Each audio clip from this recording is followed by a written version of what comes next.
Slovenija v nezavidljivem finančnem položaju, da je potrebno varčevanje, tudi nenazadnje v javnem sektorju. Sama bi rada poudarila, da se je varčevanje v gospodarstvu in zasebnem sektorju dogajalo že veliko prej.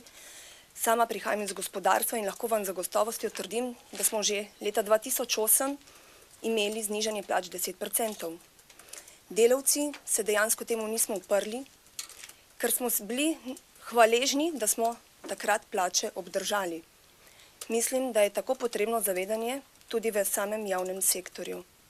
Glede včerajšnje stavke mislim, da je bila nepotrebna, da je bilo še dovolj možnosti za pogajanja, dogovarjanja in seveda za vsa dogovarjanja sta vedno potrebna dva.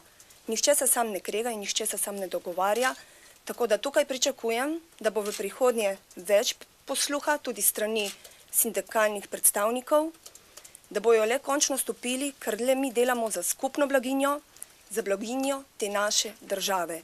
In mislim, da je to že sedaj skrajni čas.